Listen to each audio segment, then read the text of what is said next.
Today I have a conversation with Dr. Michael Licona. And of course, he is a historian, but also a Christian apologist who defends the resurrection of Jesus. I'm going to be involved in this upcoming debate between Dr. Mike Licona and Dr. Bart Ehrman. And I'm really excited to see how it pans out because this will be like no other debate before. They will be debating whether or not Jesus resurrected from the dead, if it's historically arguable that it happened or it didn't happen. And these are the things that will be discussed. At the end of the day, this debate will be 7 hours.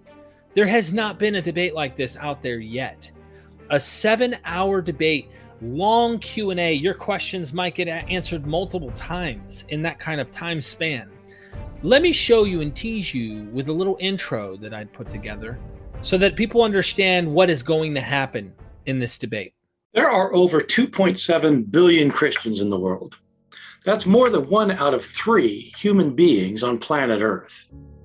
And virtually all of them think that Jesus was raised from the dead. But is it true? Was Jesus raised from the dead? The Apostle Paul writes, "If Christ has not been raised, your faith is worthless. You are still in your sins, and those who have died as followers of Jesus are forever lost."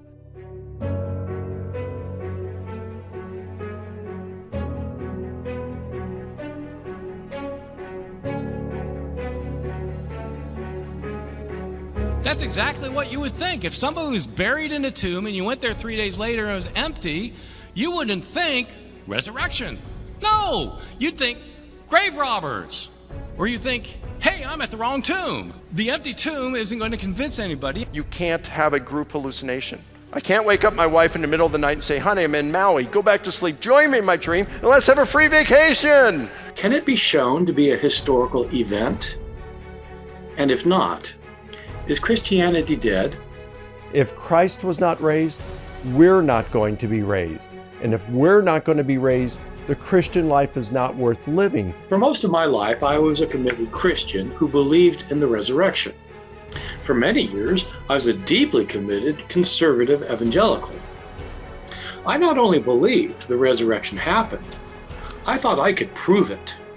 And I spent a lot of time and effort arguing that the resurrection could be demonstrated as a historical fact.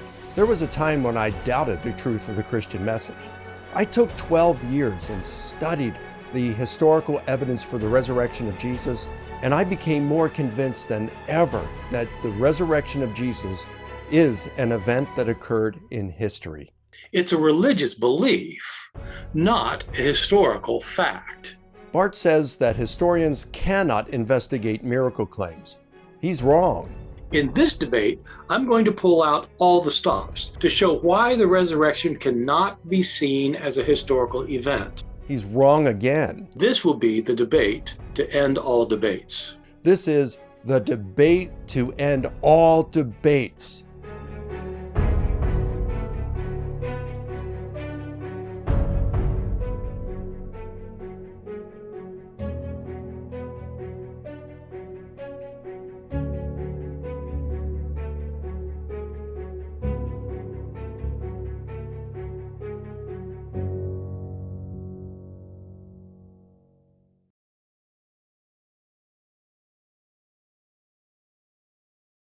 Now, I know for a fact this debate is going to be amazing. So be sure to go to mythvisionpodcast.com/resurrection. It's down in the description. And I also pinned the comment in the comment section in case you can't find it.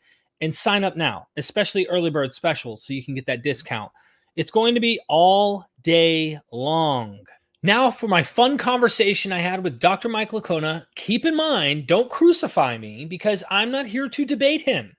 He's going to have a debate with Bart. I just wanted to ask a few questions, maybe got a little excited and should have shut up and let him answer certain ones, but let me know what you think about this conversation.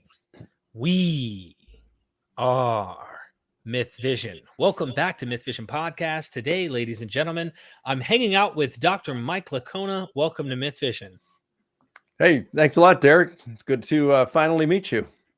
Have you heard about me through the grapevine? I have, so good to meet you. I'm here to have a conversation, and I am a skeptic, right? I was a Christian for many years. And I know what goes into how passionate and stuff. I try my best to still bring value to this, even though I'm a skeptic, rather than it just be antagonism. Um, and I take a different approach than I once did. And maybe I'm wrong. Maybe I'm wrong. Maybe I'm mistaken about some things. I'm pretty sure I don't have everything figured out. I go to scholars, and you are a scholar in your own right. So I figure I'd have a conversation. But before we have this conversation, I edited this intro to this debate that you and Dr. Ehrman are going to have. In your words, on a scale from 1 to 10, compared to any debate you've done with him before, where are you thinking this is going to be in terms of how good is this debate going to be about the resurrection? Oh, I'd say it's going to be the best that we've ever done.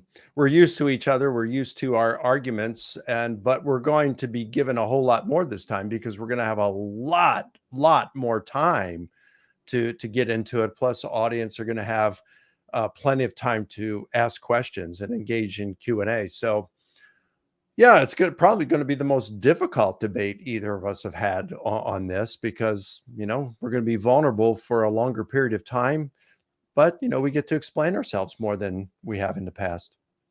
Yeah, I'm looking forward to it. So make sure you go down in the description. Don't forget, sign up. The link's there. Dr. Licona, let's play kind of a game, a thinking game together. Maybe I have you play the skeptic for once, because you're so used to defending Christianity, and rightfully so. I mean, that's your faith, and you believe it has justifiable historical reasons for why the resurrection is true, which we're going to see in this debate as you argue this with Bart. But when I went and visited Dr. Allison and I hung out in his house all day long, I got to ask him some tough questions, and he answered as the skeptic. So if you were a skeptic, these are the questions.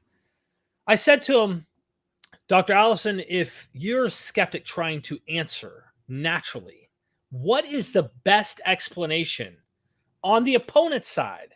Because you've evaluated, you've dealt with the arguments. What's the best argument on the other side that you've ever heard about the resurrection? I mean, what would you best explain for maybe the empty tomb? We'll start with a few things at a time. What about the empty tomb? Best explanation for the empty tomb. I guess I would. I mean, all the natural explanations for why the tomb was empty, I think they fail miserably. So if I were going to argue against the empty tomb, I would just say, well, the tomb wasn't emptied. I'd probably go with something like some other skeptics have gone with to say, well, Jesus wasn't buried in a tomb. Right. Okay. And I asked this of Dale just to give you a snippet. And you're going to go, what? He said, well, if the body was missing from the empty tomb, it might have been magicians, because he was such a noble man, and that magicians would have taken his body, stolen the corpse, and used it in some type of magical act. And I was blown away that he actually said that. He goes, I don't know, but he said, if I was to say a skeptic argument, that would be the one. So I just figured I'd tell you, I don't know if you heard him ever say that before, but just to get you to laugh a little, because that would be the worst. I can't imagine if that was the reality. That would be horrific, if that was the case. Yeah, no, I love Dale, and I admire him so much. And his new book on the resurrection is excellent. I don't agree with some of the things in it, but I mean, it is excellent. I mean, Dale Allison is scholarship at the highest level. So he's just really good. What I don't like about some of what he does is he'll talk about the evidence. Okay. Like I'm not saying he actually uses this example, but let me just make up something to kind of give you an idea. Okay. My perception is, and maybe, I go back and I read his book again and I'd say, maybe my perception is mistaken. But my perception is he'll say something like, yeah, here's all the evidence for the empty tomb. Here's some arguments against it. Really looks like the evidence points, more persuasively to the empty tomb. But it's possible that, you might have had some magicians steal the body. And so, I don't know that we can really conclude that it was empty. Oh, wait a minute. We don't look at just mere possibilities as historians. historians go with probabilities, and you're never going to be able to prove anything in history, really, in ancient history at least, beyond all doubt. You're going to look at what the best explanation is, and that's what you go with. What seems most probable, and the probable is not eliminated by what's merely possible. So sometimes I think that, at least that's the impression I got as I read through his book. Yeah, it really looks like this, but there's a 1 in a billion chance it could be this. And so we're just going to leave it, I thought, I was like, that is a radical conclusion, in my opinion. I'm not going to say it's not possible, but it's like, aren't there other explanations? I mean, I just figure I'd throw that out there to you to kind of get your thoughts on that, because I love Dell too. I mean, I got his whole Matthew commentary series right over here on the bookshelf, and signed versions too, and all that. Oh man, I know I'm making you jealous. See, you are. But go ahead. By the way, you mentioned about skeptical arguments. If I just say, if I were going to be a skeptic, okay, and look, I try to look at stuff honestly as possible, because we don't have to fear the truth. For me, my greatest fear is that my biases will keep me from finding the truth, and it costs me eternity, or it costs me, I just waste my life being devoted to something that is false. Mm-hmm. So I'm always really examining the evidence. And, if you were to say, Mike, what do you think is the strongest, if you were going to be a skeptic, how would you argue against the resurrection? Yeah. How would you? The one thing that I've asked myself on a couple occasions, and I don't have the answer to it, is, suppose Islam had the same quantity and quality of evidence for its truth as I think Christians have for the resurrection of Jesus. Now, I don't think it's what they have for the Quran is anything even approaches what we have for the resurrection of Jesus. But if they did, let's say the quality and quantity of the evidence was the same, and that we did not have the quantity and quality of the evidence that we have for the resurrection of Jesus, would it be enough to persuade me to become a Muslim? You see, if Islam is true, I would want to be a Muslim. Mm-hmm. But to be honest with you, I'm very turned off by that religion. So it's like, I don't want to become a Muslim. Now, I would if I knew it was true. But the question for me is, if they had the quantity and quality of evidence that we have for the resurrection of Jesus, would it be enough to persuade me to become a Muslim? And I guess I've never really taken the time to think through that, but I don't know that it would be. It may be. I don't know. So for me, that would be the thing that I think is, probably the strongest for me. Or just say there's just not enough evidence. So, all right, I'm going to be shifting into different questions as we go. Just interesting ideas I had before we were going to do the show. I thought, let me ask Mike. We're having a conversation. So let's suppose the Gospels are all later. Let's suppose, like a lot of critical scholars, very rarely do you find them try to place it before the war, even Mark, the earliest. That's not true. I mean, I'm sorry. I mean, skeptical, like people who aren't Christian scholars. Well, that's not true either. You had Maurice Casey and his doctoral student, James Crossley, who is now a professor in his own right and a historian. Both of them are agnostics. Casey recently died, but he was an agnostic, bordering on atheism when he died. And Crossley is an agnostic, and both of them date Mark in the 40s. What? Yeah. And I recently had a student, Joshua Pelletier. I supervised his MA thesis, and he did it on some prolegomena related to the Mark. Did it on 3 topics. When Mark was composed, the authorship of Mark, and whether Peter was his primary source. And he he found 207 critical scholars writing in English since 1965 through 2019. And he found that the majority of scholars place it somewhere between 65 and 70. And if you include some, go a little bit further from that 65 to 70, it doesn't go much later than 70. It goes back in from 50 to 70. That's where the next majority would be. Would you say the majority of them are Christian? I only ask because the dilemma in this question. The dilemma comes down to the prophecies, right? It's like no, not necessarily. I'm saying most Christians I've engaged with will say stuff like, "Well, hold on, if you put it after 70, then he's predicting something that's already kind of been written down." So they don't like that argument. It doesn't debunk it. It could simply be they wrote it after, and still the reality was that earlier a guy predicted these things. But sure. Yeah, I'm just saying. I mean, most think that for Matthew and Luke, right? Right.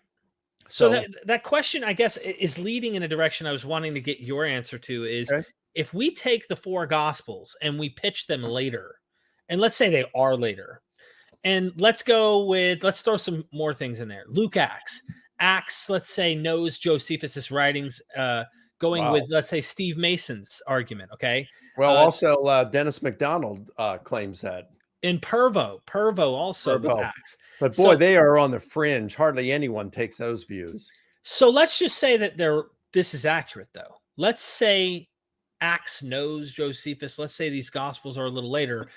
Would that minimize the level of reliability that one would have on the confidence level we would have in saying, this stuff's actually accurate? We need to go to Paul. Paul would be our better source. Would we agree on that?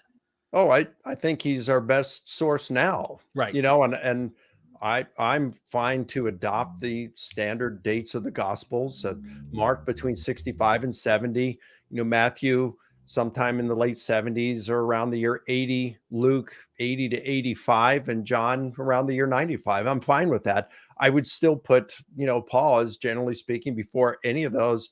And, he certainly, almost everyone agrees he knew the eyewitnesses, the alleged eyewitnesses, the apostles. He hung out with them and talked with them and knew what they thought. And they all agreed that he was preaching the essential gospel message that they were preaching. So I think Paul is our best source. Yeah, I wonder if the other sources, Gospels, Acts, etc., we should take with a grain of salt on how accurate they are. And that was the question I'd like to ask is, do you, and this is a tough question because I've read somewhere, can't remember where it was, that you got in trouble for taking a bold stance on the Matthew situation. People call it the zombie apocalypse. Yeah. Well, you got in trouble, supposedly. Like to call it that, yeah.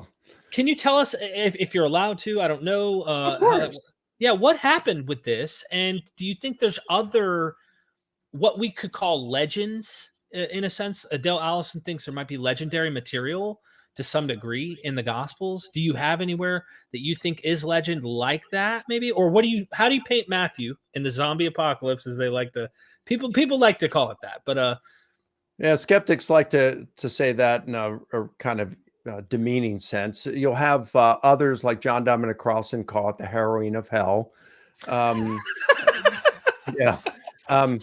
I think, when you talk about Matthew's raised saints, the text there is that Jesus' crucifixion. And when he dies, you have Matthew, Mark, and Luke report certain phenomena that occurred. So you have Mark talks about how there was darkness and then the temple veil split. But then you have Matthew adding 4 more things. He says there was an earthquake and the rocks split, and the tombs were open. Many of the saints who were dead were raised, and after Jesus' resurrection, they came out, walked into the holy city, and appeared to many. So, when I was doing my doctoral research, I was reading some of the more rather skeptical scholars like Crossan, and he and several others would say, well, this is the clearest example of myth making in the New Testament. And Crossan would have the view that, the original report of the early Christians was that Jesus just went, after he died, he went to hell and released all of the saints who had died. And then he and the saints rose from the dead and went to heaven. So no one saw them. They just went to heaven. And then later on, you had the legend develop about an empty tomb and things like this. Problem is that such a view just flies in face of the facts. You have Paul talk about a bodily resurrection of Jesus. This is something that even Bart agrees on, okay? And according to Gary Habermas, the majority of critical New Testament scholars opining on this today do think that the apostles were claiming that Jesus was raised physically, bodily from the dead. That's not to say that these critical scholars all think that he was raised physically, bodily from the dead, but this is what the earliest Christians were saying.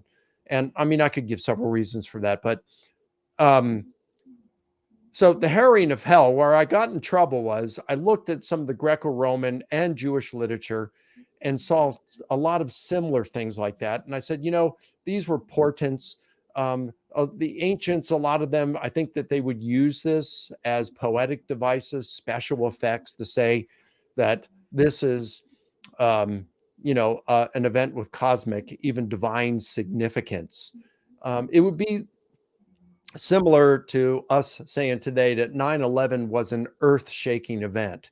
We don't mean to say by that there was a massive earthquake when, on 9/11. We're just using this as hyperbolic or special effects in order to say an event of great significance took place. Well, I just got clobbered by some I heard. in the evangelical community. I think they were, for the most part, they were well-meaning. They thought that I was dehistoricizing the text when I said, well, no, I'm trying to look at this, and I think there are problems. You have some theological problems if you take this in a historical sense, because Paul says Christ is the first to be raised with a resurrection body. Well, were these saints raised in a resurrection body or not? If they were, then they contradict Matthew or Paul. If they were raised in the same body, like Lazarus and Jairus' daughter and the widow's son, well, they're just going to die again. But in the meantime, they're raised when Jesus dies around 3 p.m. on Friday. They don't come out of their tombs until Sunday morning. So if we'd been there, what would we have seen? Were they pacing back and forth in the tombs between then?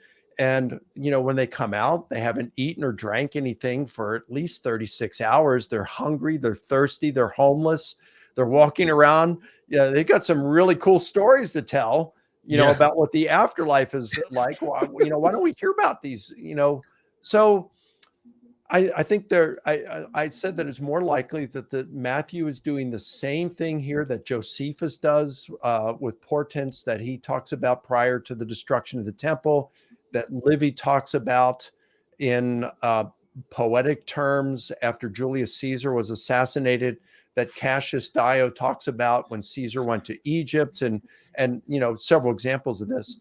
And if this is what Matthew is doing, you're not dehistoricizing the text. You are actually historicizing something that is not meant to be interpreted in a historical sense. But I got clobbered, and but I survived it, and it was a stressful time because I didn't know what was going to happen. But I figured, I'm just trying to be honest, and that's what I think the skeptic community, as much as we may have disagreements on conclusions and stuff, there's a lot of respect on you taking kind of a position like that. It could have been any example. It could have been, did Herod actually kill all the little ones and stuff? We see this trope, right? There's a trope.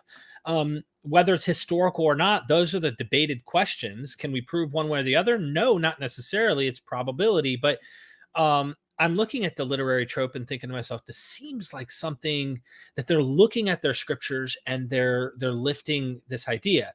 And I think the trouble that I've engaged, just to tell you my own little issues that I've had with most apologists, and you're a historian, so while you may defend, you're not quite in the same category as some that I've engaged with in terms of communicating.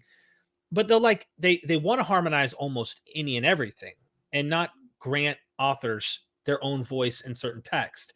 And I think that that's a difficult thing for a lot of Christians, like I was, trying to wrap our heads around that. So would you briefly comment on that too? How would you approach when we're reading Mark or we're reading Matthew?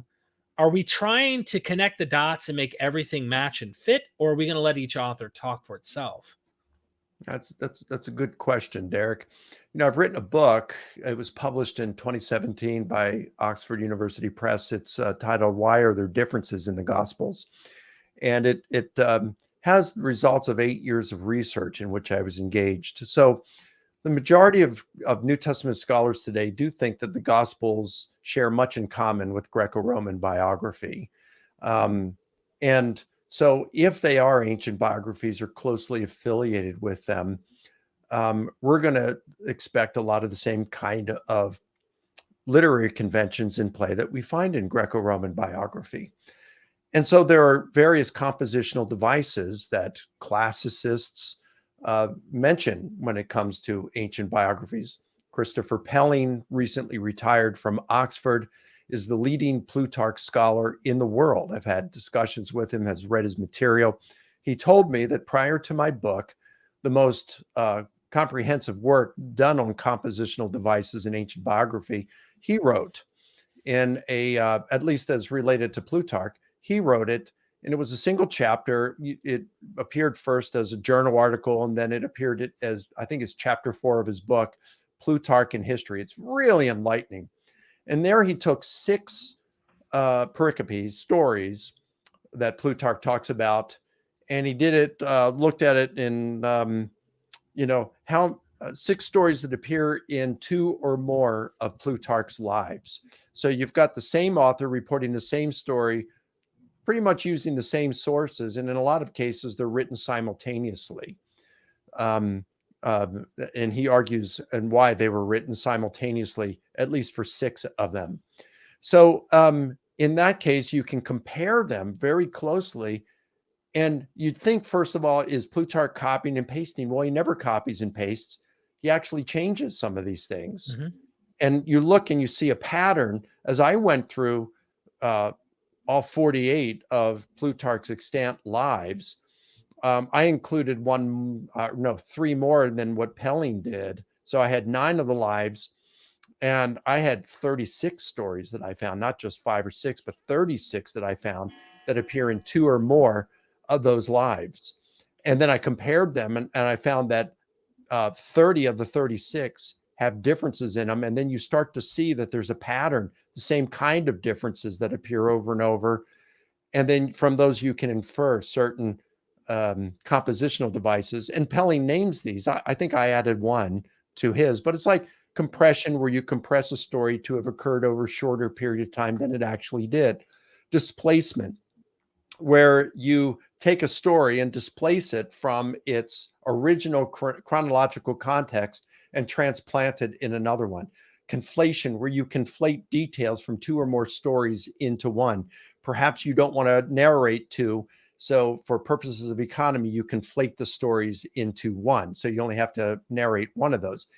And transferal, where you transfer, in order to simplify an account or to make a point, you transfer what one person said to the lips of another one. Or if instead of speaking to one person, you transfer that as though you're speaking to another person, but saying the same thing. So there's these things, and Plutarch used these on a regular basis, and so did other. You find that other classicists mention how other ancient biographers of that period use them as well. So I figured, well, if we read the Gospels in view of these compositional devices that appear to have been part and parcel of the literary conventions of ancient biography, maybe that will cast light on why some of these differences exist. And so what I did in my book was I took the 19 examples in the Gospels. Over the years, I'd read the Gospels 8 or 9 times in Greek up to that point. And I made a list of all the differences between the 4 Gospels that I found, especially the Synoptic Gospels, since they're so similar. And most believe that Matthew and Luke used Mark. And what's interesting, when you go back and you read those, in most of those cases, you see the same kind of differences that can be explained by compositional devices, the same that Plutarch and others used. So what I did in my book was I took and showed the ones from Plutarch and went over those, the 30 stories that appear 2 or more times where there's differences, explain those. And then I take the 19 stories in the Gospels that where I think the compositional devices are most likely the cause of those differences. So in those cases, I wouldn't call those contradictions. I would say that they result from compositional devices, and they'll do it for a specific reason. And you have to read the Gospels or any ancient biography in view of the literary conventions in play at the time of writing, rather than imparting our ideas of modern precision upon them. Well put, well put. So my final thing is simply this. How bad do you think you're going to whoop Bart come this debate time? How How bad bad do I think I'm going to make Bart look? Yeah, I know. How bad are you going to whoop him? Oh, whoop him? You know what? Bart he's extremely intelligent, and he's a fantastic speaker. And I do think that the content of my arguments are better than his. Of course, he's going to think the same about his, but there's no one out there that's going to whoop Bart, because he's such a good orator. He's such a good speaker. Yeah. So, yeah, I hope I can make a good presentation of the case. You know, I may not be able to answer every question. Of course, there's going to be some things I just don't know. And maybe he'll bring up some things, or maybe Paul Agia, talk to him at another time. Maybe he or someone else will bring up something I'm just going to have to take back and think about. But anyway, I think it's just going to be a great time, an informative time that participants are going to get a lot out of, and it's going to give them something to be thinking about for a long time afterward. I hope so too. I look forward to talking with you again in the future, and everybody go down in the chat. Make sure you go check out the debate. It is going to be an all-day event, and you can bring your questions and maybe get some answers. Thank you so much, Mike. I really appreciate you. Well, thanks, Derek. I appreciate you too. And hey, fantastic job on that promo video. Thank you so much. I appreciate it. Never forget, we are MythVision.